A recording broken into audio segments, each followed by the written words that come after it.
dengan kebenaran firman.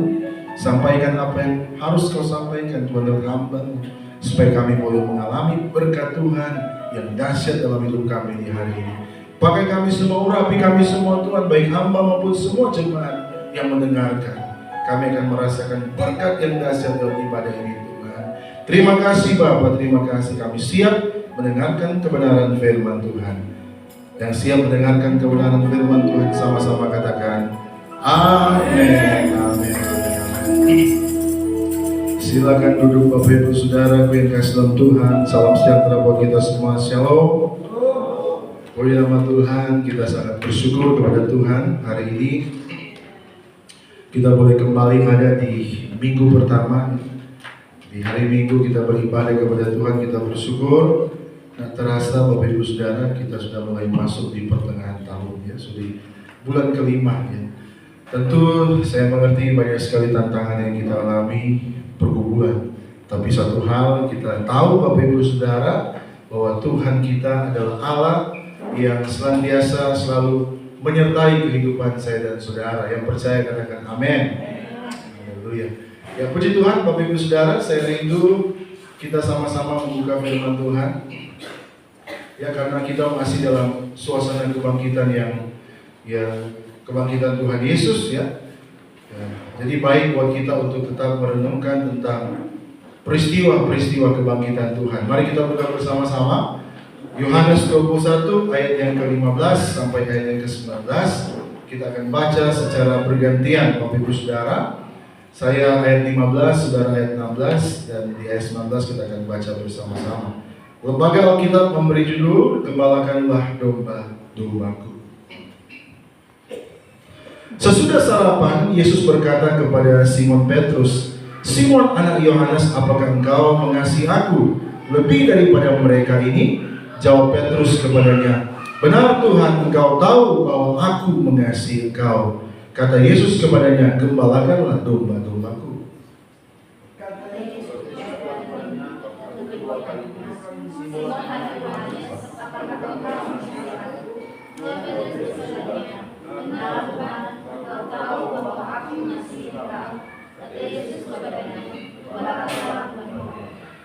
Kata Yesus kepadanya untuk ketiga kalinya, "Simon anak Yohanes, apakah engkau mengasihi aku?" Maka sedihlah hati Petrus karena Yesus berkata untuk ketiga kalinya, "Apakah engkau mengasihi aku?" Dan ia berkata kepada Tuhan, "Engkau tahu segala sesuatu, engkau tahu bahwa aku mengasihi engkau." Kata Yesus kepadanya, "Gembalakanlah domba-dombaku."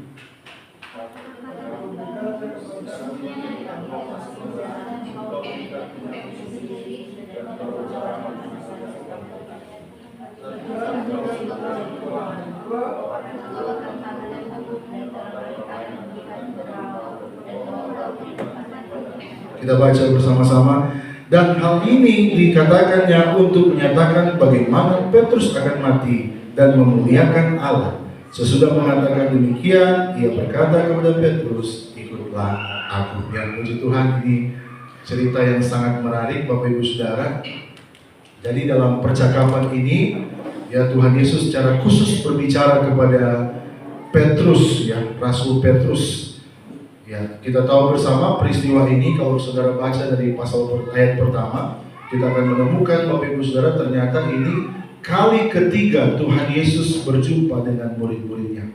Kali pertama itu di hari pertama kebangkitannya. Itu belum termasuk Thomas Bapak Ibu Saudara. Kedua kali Tuhan Yesus bertemu dengan murid-muridnya 8 hari kemudian. Itu sudah ada Thomas di sana. Termasuk juga pembahasan kita yang lalu sudah ada Kleopas. Murid-murid yang lain juga bersama-sama Tuhan tunjukkan dia punya keberadaan.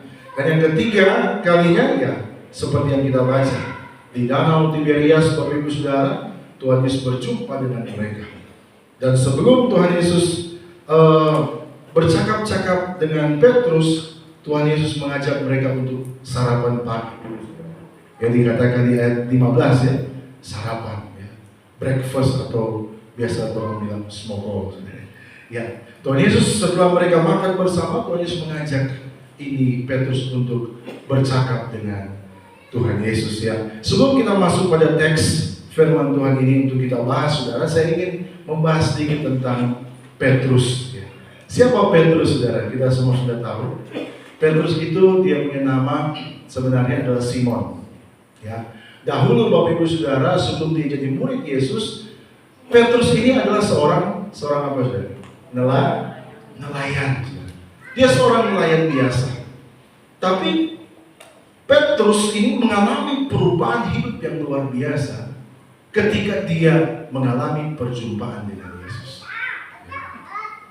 Dan bukan hanya perjumpaan dengan Yesus, tapi dia mengalami kuasa Yesus dalam hidupnya. Dan bukan sampai di sana, dia mengalami juga panggilan Yesus dalam hidupnya. Sehingga apa, saudara? Sehingga yang tadinya dia menjala ikan, sekarang dia menjadi penjala manusia. Itu tugas Petrus, Bapak Ibu Saudara. Ya, Petrus ini adalah seorang yang bagi saya, seorang yang tanda kutip, saudara, luar biasa, saudara. Mengapa? Dia sangat berbeda dari murid-murid yang lain. Karena Petrus ini punya iman, kepercayaan di atas rata-rata, di atas teman-temannya. Ya. Dia punya iman yang besar kepada Tuhan Yesus. Apa bukti imannya, saudara? Dalam Matius 14, waktu murid-murid Yesus ada di perahu, Tuhan Yesus tidak bersama-sama dengan mereka, dan kemudian Tuhan Yesus menampakkan dirinya di danau. Mereka ada di perahu di tengah danau, sementara badai. Tuhan Yesus menampakkan dirinya jauh dari perahu, dan mereka begitu ketakutan, mereka pikir itu hantu. Tapi Yesus katakan, jangan takut, ini aku. Apa respon Petrus, saudara? Kalau itu engkau Yesus, panggil, aku datang kepadamu. Ini dahsyat, saudara. Ini luar biasa, ini iman yang luar biasa. Saudara bisa bayangkan, dia bilang, dia begitu percaya kalau itu Yesus, berarti ada mujizat akan terjadi. Berarti sesuatu yang mustahil menjadi mungkin kalau itu engkau. Itu kan iman, saudara. Maka dia berjalan di atas air, itu luar biasa. Dia punya iman yang besar, walaupun iman itu belum dimurnikan, belum sempurna, tapi imannya iman besar, saudara. Memang belum sempurna, memang dia perlu untuk apa? Menghadapi tantangan, belum menghadapi godaan, cobaan, dan sebagainya, belum dimurnikan, saudara. Tapi pada dasarnya dia punya iman yang besar. Dan iman yang besar itu sudah ditunjukkan kepada Yesus lewat apa? Peristiwa di mana Yesus dalam Matius 16, Tuhan Yesus bercakap-cakap dengan murid-muridnya. Tuhan Yesus tanya kepada 12 muridnya, hei kalian, menurut kalian, menurut orang-orang, Tuhan Yesus bertanya kepada muridnya, menurut orang-orang di luar sana, siapakah aku ini? Murid-murid bilang, menurut orang-orang, engkau Yesus adalah Yohanes Pembaptis. Ada yang mengatakan engkau itu adalah Elia. Engkau itu nabi-nabi, Yeremia dan lain sebagainya. Itu bisa baca dalam Matius 16, 13 ayat. Kemudian ketika Yesus bertanya begitu, Tuhan Yesus kembalikan pertanyaan lagi kepada mereka, saudara. Itu kata mereka. Tapi kalau menurut kalian, aku ini siapa? Nah, murid-murid lain terdiam, saudara. Murid-murid lain tidak bisa mengakui. Murid-murid lain tidak bisa menyampaikan tentang Yesus, siapa Yesus. Tetapi seorang yang bernama Simon ini, saudara, dengan tegas dia berkata, engkau Mesias, anak Allah yang hidup. Engkau Mesias, anak Allah yang hidup. Ini iman, saudara. Ini dahsyat, luar biasa. Jika orang-orang masih ragu, Thomas pasti masih ragu, saudara. Ya, murid-murid lain masih ragu siapa Yesus. Tapi dia berani berkata, sebab itu pernyataan Petrus adalah pernyataan pertama bahwa Yesus adalah Mesias, Yesus adalah Tuhan, anak Allah yang hidup. Dia Tuhan, dia bisa menyatakan itu, Bapak Ibu Saudara. Artinya Petrus punya kemampuan untuk merasakan, sadar bahwa ini Tuhan, ini Mesias. Itu Petrus, Bapak Ibu Saudara. Itu yang diperhitungkan Tuhan. Ini orang hebat, ini orang ini percaya sekali kepadaku. Ya. Saya bawa ini supaya kita tahu mengapa Tuhan Yesus menyuruh Petrus untuk memerintahkan Petrus untuk mengembalakan domba. Termasuk juga Bapak Ibu Saudara, Petrus bukan cuma percaya, tapi Petrus mengasihi Tuhan. Buktinya di mana, Saudara? Waktu peristiwa di malam sebelum Yesus diserahkan, Petrus bilang, biar mereka tinggalkan engkau, aku tidak akan tinggalkan engkau. Ya. Ini kan pernyataan ini memang menyala-nyala, berkobar-kobar pernyataan Petrus, Saudara. Didasari oleh apa? Didasari oleh kecintaannya kepada Yesus. Walaupun perlu pembuktian apa yang dia lihat, Saudara, tapi pada dasarnya dia mengasihi Yesus. Mengapa dia mengasihi Yesus? Karena dia merasakan betul kasih Yesus dalam hidupnya. Ya. Peristiwa di perahu itu sungguh luar biasa. Ketika Tuhan datang kepada dia bilang, guru. Dia tahu di saat Tuhan Yesus ini adalah rabi guru. Setelah dia merasakan kuasa Yesus, setelah dia melihat ini ikan yang mereka tangkap di perahu itu begitu banyak, Saudara, Petrus bilang apa? Tinggalkan aku Tuhan. Aduh, ini kerendahan hati, Saudara. Ini yang Tuhan mau. Ya kan? Dikala ada murid-murid yang lain ingin sekali, saya ingin jadi murid, saya ingin ada dekat Yesus. Apa yang Petrus katakan? Tinggalkan aku. Dia merasa tidak layak di hadapan Tuhan. Dia merasa, kita terlalu lemah, kita berdosa. Saya orang berdosa. Saya bukan siapa-siapa. Kesadaran itu yang dia miliki, Saudara. Tapi dia melihat Tuhan tetap panggil dia. Tuhan tetap tunjukkan kasihnya kepada Petrus. Itu yang membuat mendasari dari bukan siapa-siapa, diangkat Tuhan menjadi orang-orang yang dihormati, Bapak Ibu Saudara. Ya. Jadi dasar itu, Bapak Ibu Saudara. Kasih dan iman Petrus itu yang membuat Petrus dipilih oleh Tuhan. Dalam pembacaan Matius 16 itu, bagaimana Petrus mengatakan, engkau Mesias, anak Allah yang hidup. Tuhan Yesus bilang apa kepada Petrus? Simon, engkau adalah Petrus. Bayangkan dari Simon Tuhan rubah jadi Petrus. Petros bahasa Yunani, bahasa Arabnya Kefas, yang artinya batu karang. Ya. Tuhan Yesus bilang apa? Di atas batu karang ini aku akan mendirikan umatku. Ya. Di atas batu karang ini. Kemudian Tuhan Yesus bilang ini yang luar biasa sekali. Dia bilang begini sekarang. Ya. Kepadamu akan kuberikan kunci kerajaan surga. Apa yang kau ikat di bumi terikat di surga. Apa yang kau lepas di bumi terlepas di surga. Dia dapat apa? Kunci kerajaan surga, Saudara. Ya, kita tak bisa jangan terjemahkan dulu secara harafiah, Saudara. Oh, artinya sekarang ini Petrus sudah pegang kunci di surga. Bukan, Saudara, bukan seperti itu. Ya, kita harus terjemahkan dulu secara rohani, Saudara. Ya, tafsirkan dulu secara rohani. Kunci kerajaan surga, di mana dia sebagai pribadi yang akan menyampaikan kebenaran firman, Saudara. Ya. Kunci kerajaan surga. Lihat, ketika peristiwa Pentakosta, hebat sekali dia sampaikan kebenaran firman Tuhan. 3.000 orang mulai bertobat. Ya. Dia sampaikan kebenaran firman. Kerajaan surga diberitakan oleh pribadi Petrus. Dan bukan cuma itu, dikatakan apa yang kau ikat di bumi terikat di surga, apa yang kau lepas di bumi terlepas di surga. Ini bicara kuasa, Saudara. Kuasa yang dimiliki oleh Petrus. Peristiwa di depan bait Allah ada seorang pengemis, ya, minta dia lumpuh, dia minta kepada Petrus, berikan aku sesuatu. Nama juga pengemis, dia mengemis. Petrus bilang apa? Emas dan perak tidak ada padaku, aku tidak punya uang. Tapi apa yang ada padaku, kuberikan kepadamu. Bangkit dan berjalanlah. Dahsyat, Saudara. Dia bisa bangkit, dia bisa berjalan. Dari lumpuh bisa berlompat-lompat. Kuasa surga terjadi. Ya. Itu yang Tuhan kasih. Apa yang kau ikat di bumi terikat surga. Apa yang kau lepas di bumi, ketika dia lepaskan kesembuhan, terjadi kesembuhan dari surga kepada orang itu. Ya. Itu yang Tuhan sampaikan, itu yang Tuhan berikan kuasa kepada Petrus. Terlepas dari kelemahannya, kesalahannya, setiap manusia pasti buat salah.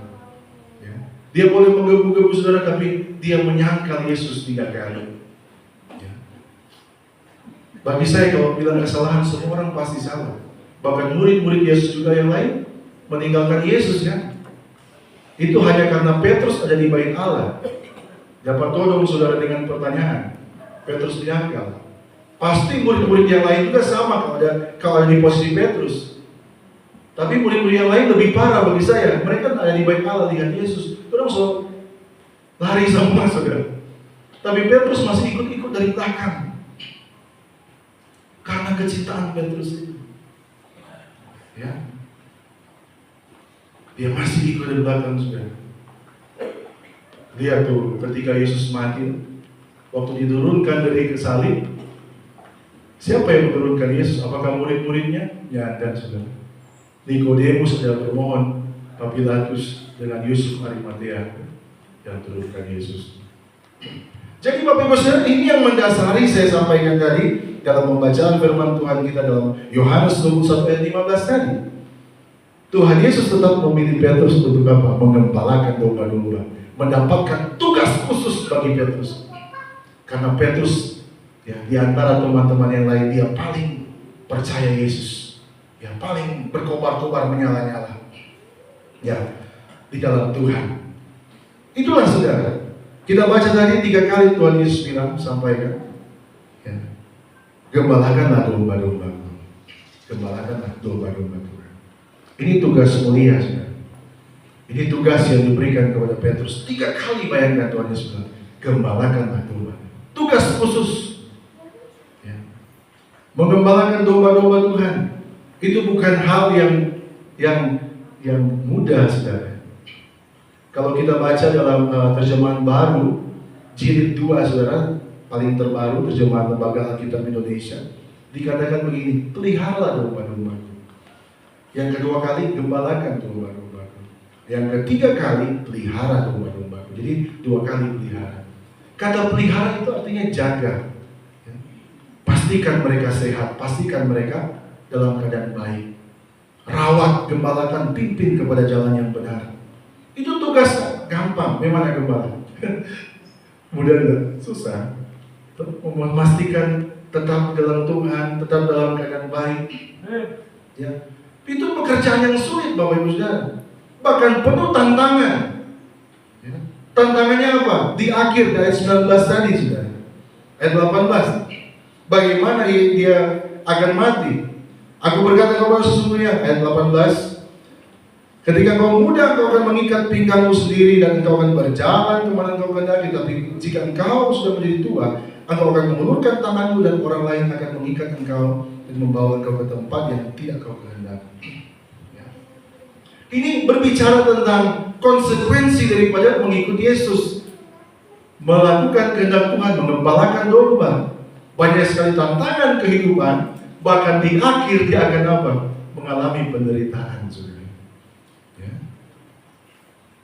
Itu juga yang akan kita hadapi sebagai hamba-hamba Tuhan. Setiap kita, saya ingin percaya, kita punya tugas khusus yang Tuhan beri. Amin. Ada gembala, bapak gembala, sebagai gembala. Tapi kita juga punya tugas masing-masing yang Tuhan berikan. Dan untuk mengemban setiap tugas itu penuh tantangan. Amin. Penuh pergumulan, banyak. Saya bersyukur saudara, waktu lalu sekretaris ke situ struktur pelayanan, saya lihat ya rekomendasi dari sekretaris dan sudah dibicarakan dengan Bapak Gembala. Ternyata semua jemaat terlibat dalam pelayanan.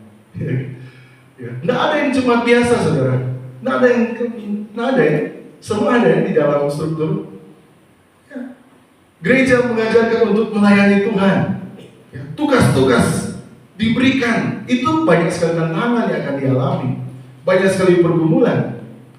Bahkan di luar itu tugas masing-masing pribadi yang Tuhan beri, ya, apapun karunia yang Tuhan beri, banyak sekali tantangan. Beda-beda memang. Sama seperti saya bisa main musik, ya, mau main keyboard bertahun-tahun. Bayangkan saudara, kita belajar keyboard itu dari kelas berapa? Kelas 1 SMP. Kelas 2 ya, maka revisi sejarah belajar kita kelas 2 SMP. Berapa tahun lalu itu saudara? Kelas 2 SMP.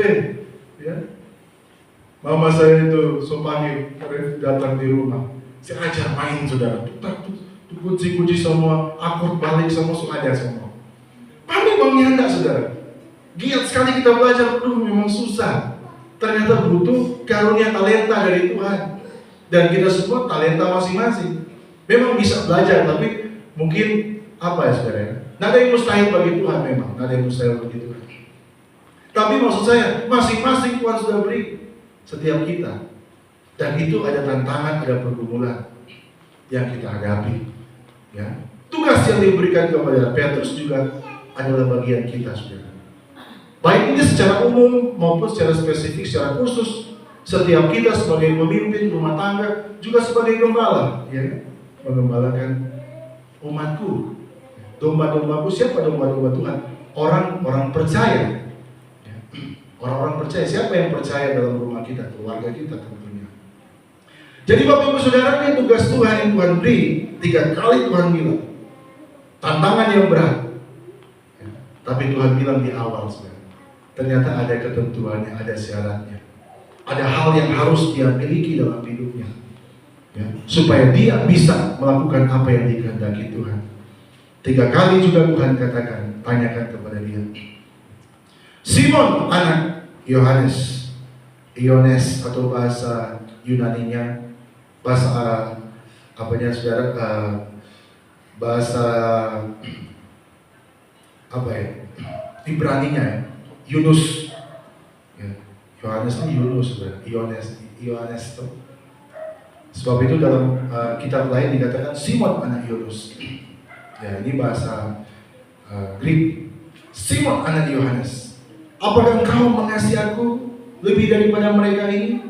3 kali Tuhan bilang, apakah engkau mengasihi aku?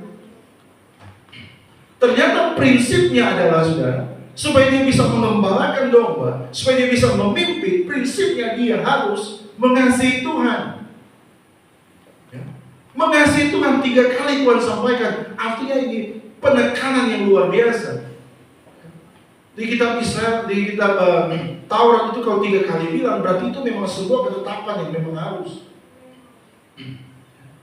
Sama seperti dalam kitab Yosua, kuatkan dan teguhkan hatimu. 3 kali dia bilang, Tuhan Yesus bilang, Tuhan bilang, saudara. Ya.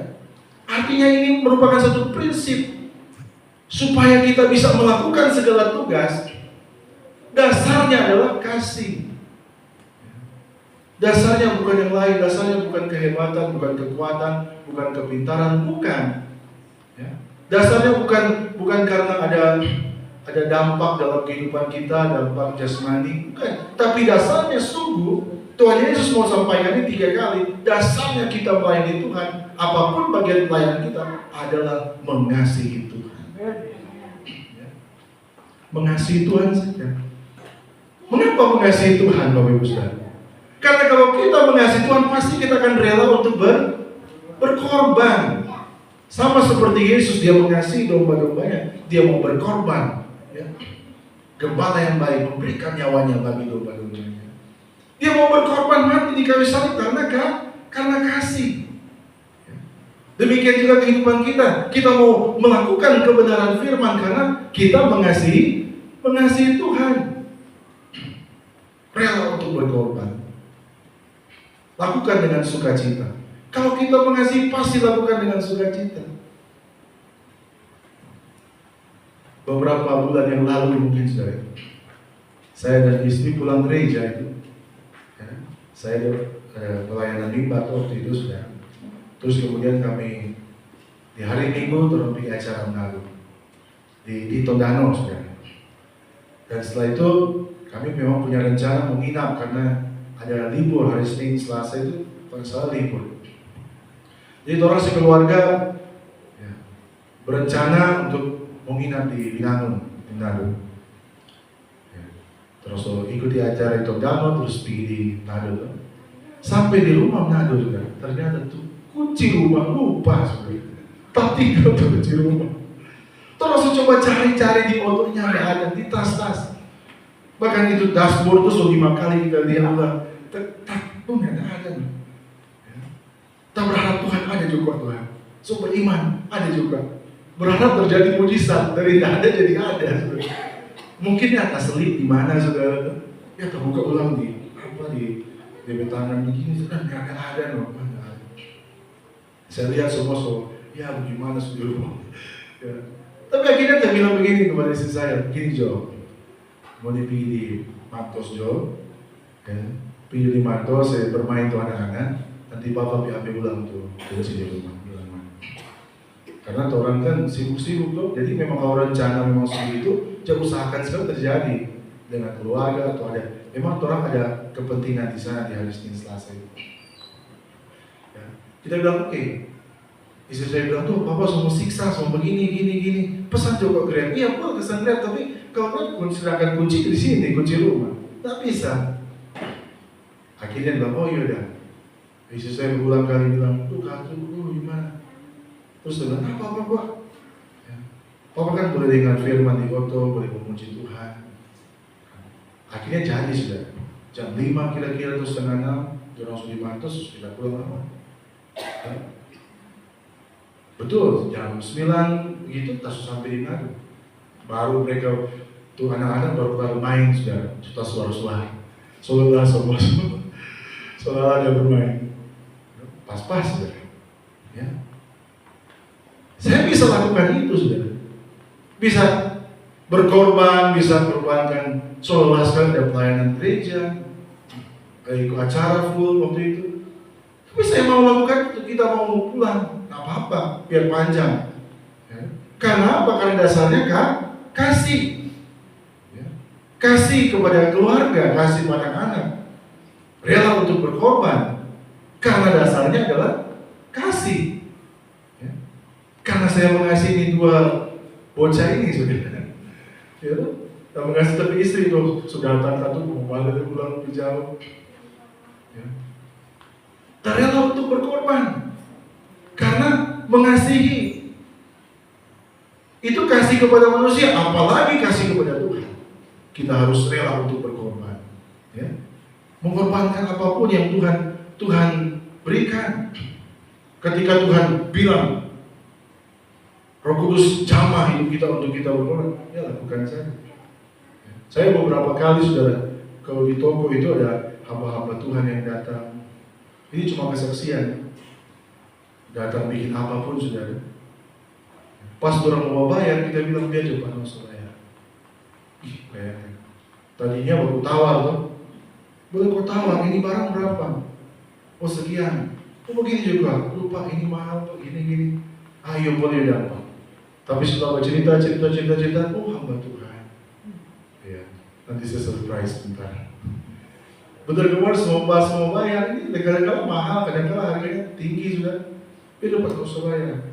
Aduh puji Tuhan, haleluya. Oh jabat tangan sudah, senang sekali. Ada orang sudah. Kita kasih begitu. Kita berapa kali bikin begitu kan? Ini bukan apa ya, tapi itu kesaksian saja. Sampai tuh bapak bilang begini. Tempo apa kan mau pergi bapak ke gereja, khotbah di gereja. Oh pak, dia katakan itu saudara, ya. Bikin jadwal ya, datang ya, pergi gereja ya, bagi firman buat orang. Ya. Di mana pak? Pokoknya di sini, gerejanya di sini. Aduh bukan itu tuh, kita mau bilang pura-pura mah, kita cuma mau tes kan. Ada bentuk bagian itu sudah bisa nggak bisa karena hal-hal itu sudah ya kan? Padahal memang di gereja kami orang sudah biasa tuh. Tapi itulah belajar untuk merelakan, belajar untuk berkorban untuk karena apa? Karena cinta, karena kasih. Itulah dasar. Dan yang kedua, mengapa karena kasih? Tadi karena kita mau berkorban, bersuka cita untuk melakukannya. Yang kedua, karena kita akan melakukan dengan berani. Firman Tuhan bilang 1 Yohanes 4 ya. 1 Yohanes 4 ayat berapa? Ada yang hafal itu ayat? 1 Yohanes 4 ayat yang ke-28. Coba buka 1 Yohanes 4 ayat 28 dikatakan 1 Yohanes 4 ayat yang ke-18. 1 1 Yohanes 4 ayat 18. Dikatakan bahwa di dalam kasih tidak ada ketakutan. Kasih yang sempurna melenyapkan ketakutan. Sebab ketakutan mengandung hukuman, dan barang siapa takut, ia tidak sempurna di dalam kasih. Saudara dan saya akan berani menghadapi setiap tantangan dalam pelayanan, pergumulan apapun itu. Kita akan berani karena kita mengasihi, tidak takut. Seperti Petrus, ya, mau masuk penjara, mau didera, mau diperlakukan apapun, berani saja, ya, karena dia mengasihi Tuhan, Bapak Ibu Saudara.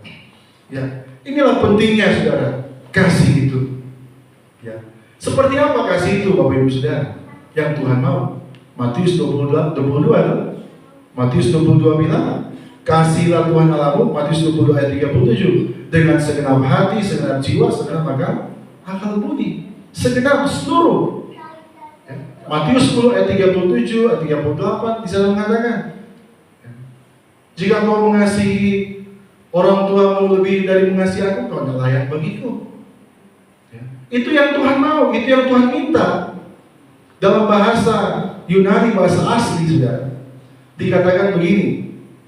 Kata mengasihi dikatakan dengan kata agape, agapao, saudara. Saudara bisa buka kamus Alkitab, di sana dikatakan, apakah engkau agapao kepadaku? Apakah engkau mengasihi aku? Agape, kasih yang mau berkorban. Seperti yang dia katakan lalu, aku mau mati untuk engkau.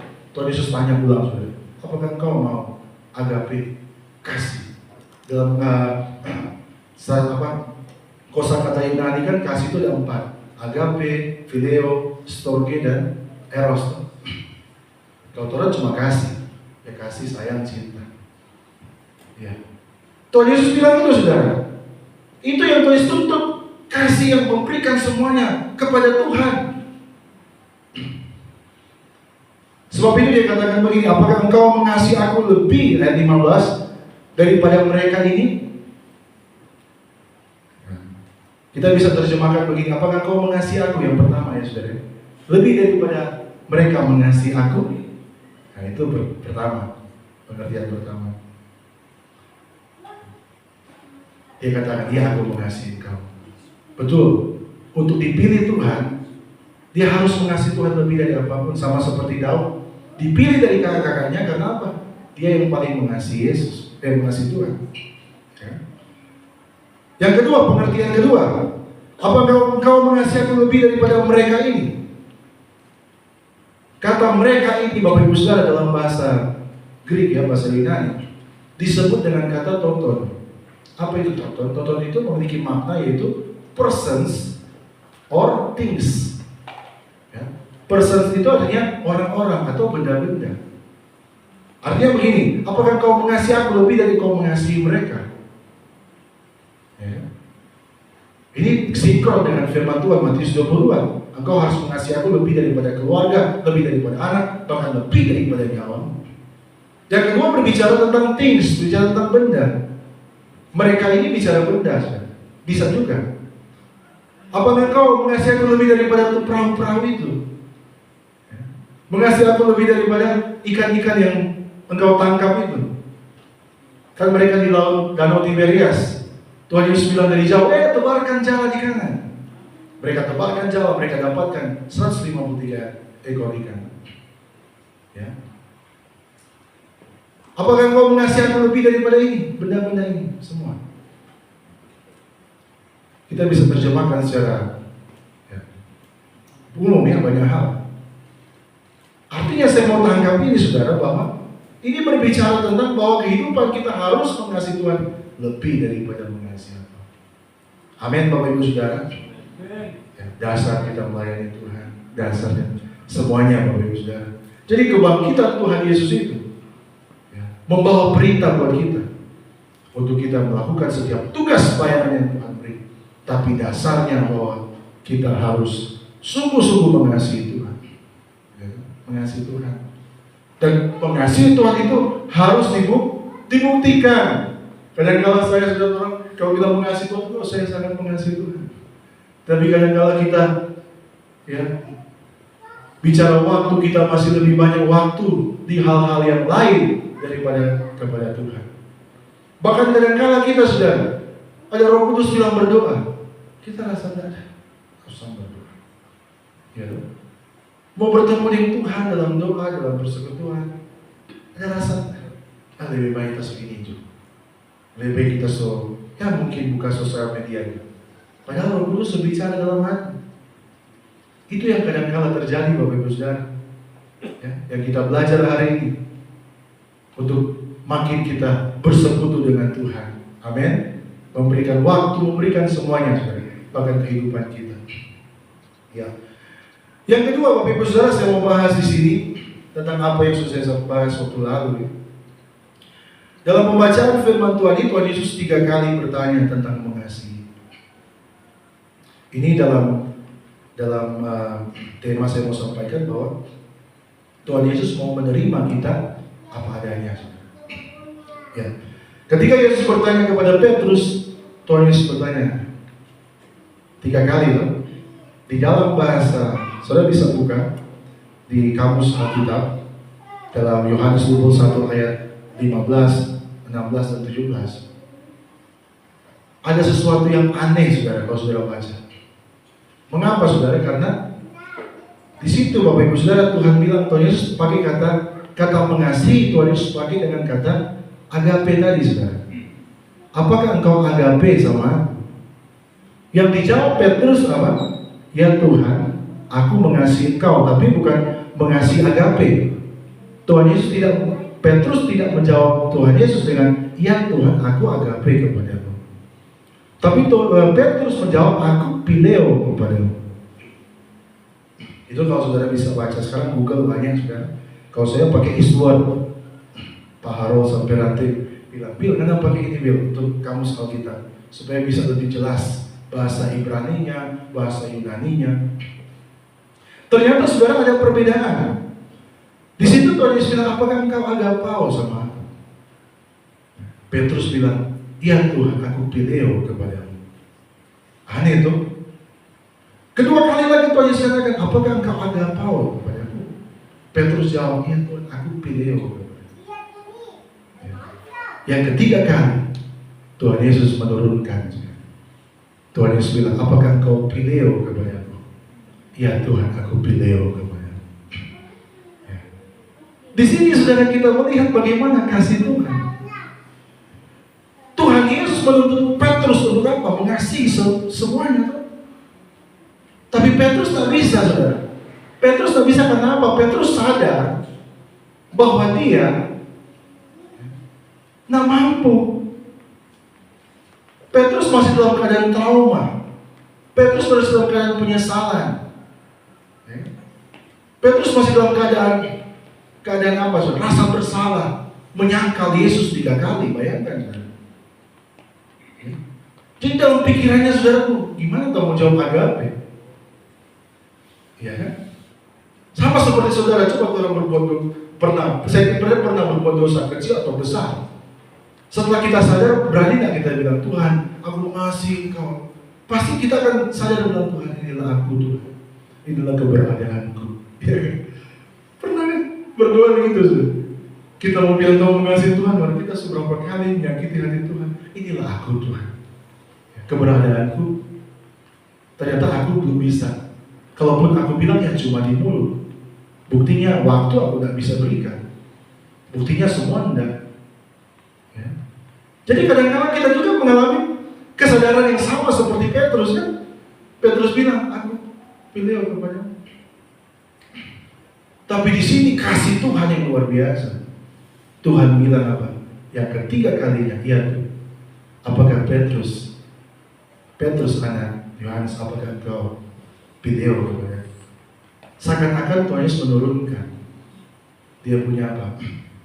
Ya, standar kasih Bapak Ibu Saudara. Tapi itulah kasih Tuhan. Tuhan menerima, artinya saya mau sampaikan, Tuhan menerima kita apa adanya. Ketika kita berbuat dosa, berbuat salah, kita sadar, Tuhan terima kita saudara. Tuhan kita demikian. Tuhan kita tidak seperti ya. Mungkin mantan pacar, mantan cowok atau cewek saudara. Kau tanya, kan ada begitu sudah, ada dua pasangan. Dia cewek bilang begini, karena cinta begitu enggak? Dia cowok bilang, iya tak sayang perkembangan. Ya enggak, karena cinta kita ya enggak. Iya, sudah kita sayang.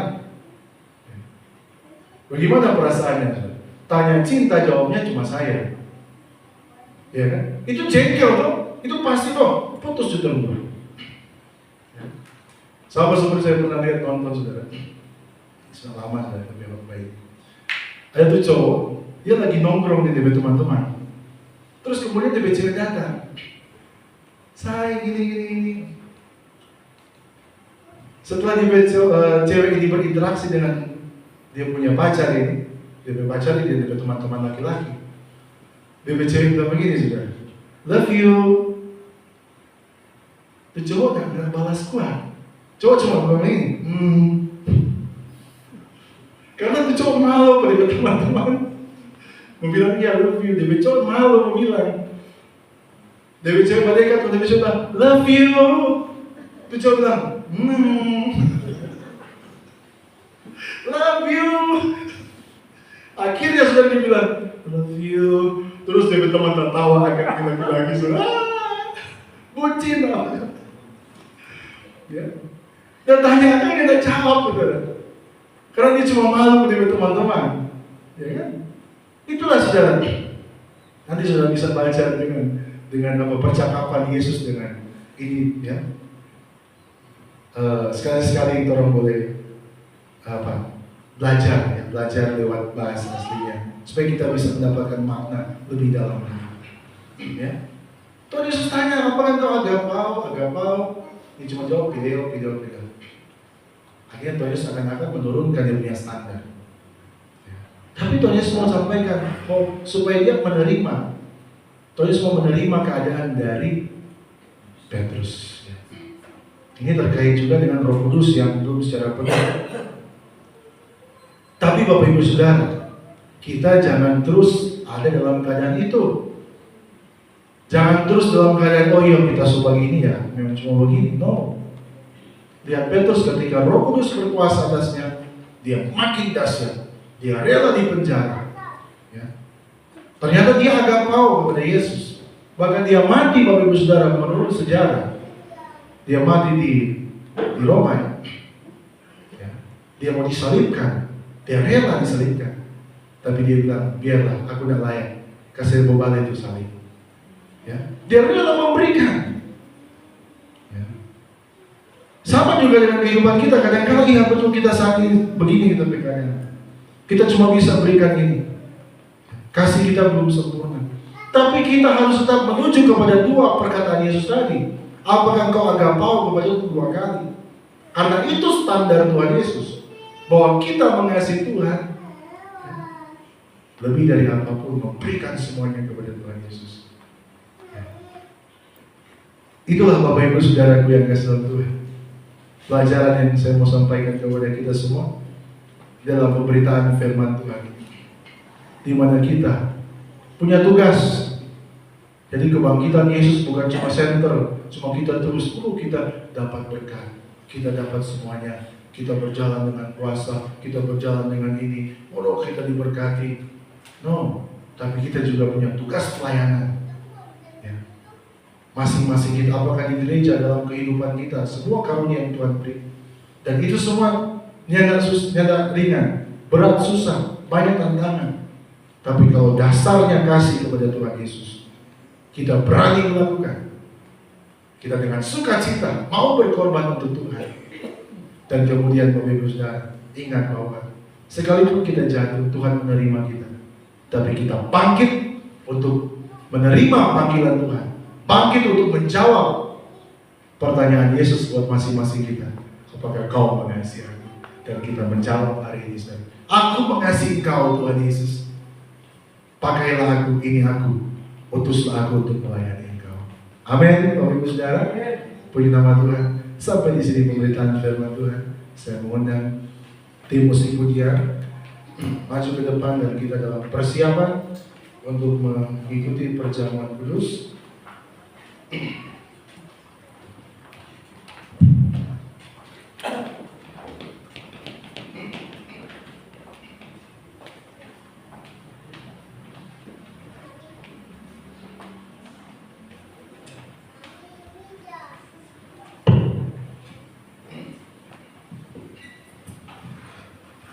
Ya, sebentar dimohon mahasiswa staf RRI 2 orang boleh melayani perjamuan kudus. Mari persiapkan hatimu, kita nyanyikan lagu